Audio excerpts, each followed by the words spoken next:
Question 6. Karen is a cake designer. She's designing different shaped cakes. AB and BC, so AB is going to be this line here, and BC is this line here, are two sides of a parallelogram. On the grid, complete the parallelogram. So I know that a parallelogram has two pairs of parallel sides and is a four-sided shape. So for these sides to be parallel, I'm going to start with BC and draw my line down here. Now, I know it's going to start going along this way, and for AB to be parallel, this one goes up 3 squares and across 1. So I know it's going to be 3, and if I go back 1, it's going to go to here.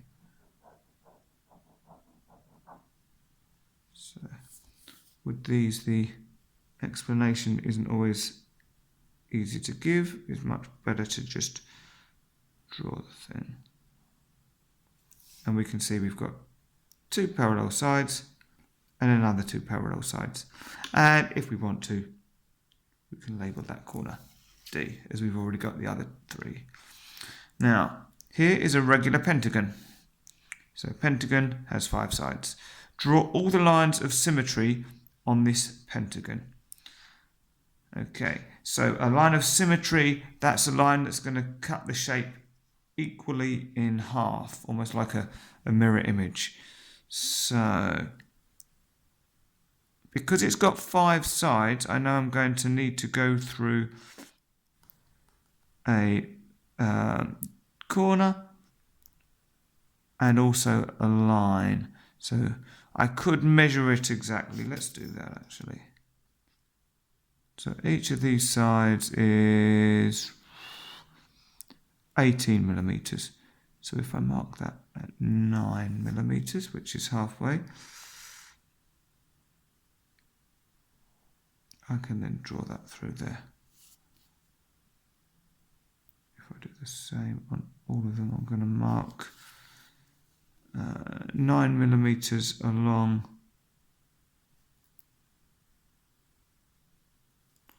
on each of my sides. That's going to be there. And finally this one. No, I'm not always starting from 0 on my ruler, but I'm starting from a 10. So I know if I start with this long line here, I need to move 9 along. Okay. And now I can draw. So long as my line's going through one of these center points and through a corner, then I'm going to be okay.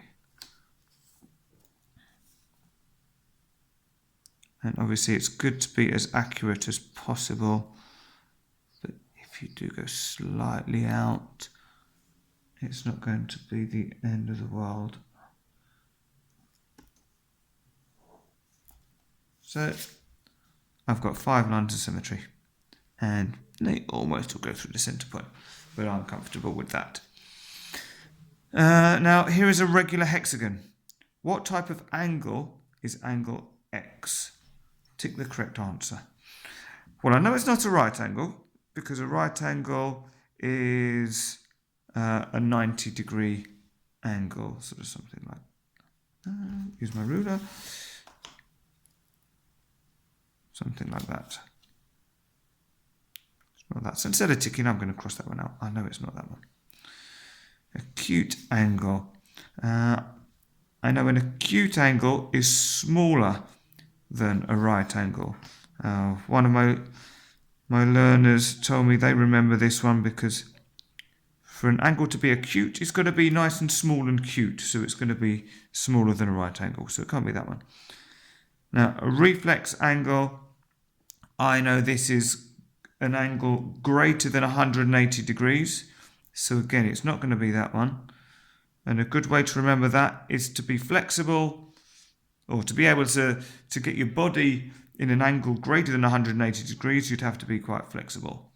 So that leaves an obtuse angle, which I know is an angle between 90 and 180 degrees, not including 90 or 180. Now for part D of this question, Karen is making a birthday cake. The top of the cake needs to be triangular with one side length 10 centimetres, one side length 12 centimetres, and a 90-degree angle between these sides. Draw the top of the cake for Karen. Use the grid below to draw the top of the cake. Okay, so you might be thinking, oh, I only know two of the sides of this triangle. But don't worry, because as you'll see, if you've got two sides of a triangle, we can easily find the third side. Now, the first thing we want to do is look at this scale.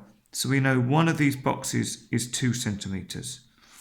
So that means that the 10 centimetre one, if we divide it by 2, that's going to be 5 squares long. And the 12 centimetre side divided by 2 is going to be 6 squares long. So they don't specify exactly where any of these sides are, so long as there's a 90-degree angle between them. So I'm going to draw my first side down here. So we've got 1, 2, 3, 4, 5, 6. Make sure that's nice and visible. So that was this one. And now we need to draw the other side in. And of course, making sure we've got our 90-degree angle. So that's going to go in here. So 1, 2, 3, 4, 5.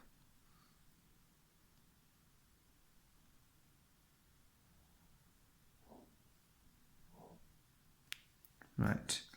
Now it is triangular, so we need to draw in the last line. Okay. They haven't asked us for the length of this line, but if they did, we could measure it in centimetres or millimetres and then convert it using the scale 2 centimetres to 1 square. But as it is, all they want is to draw this triangle.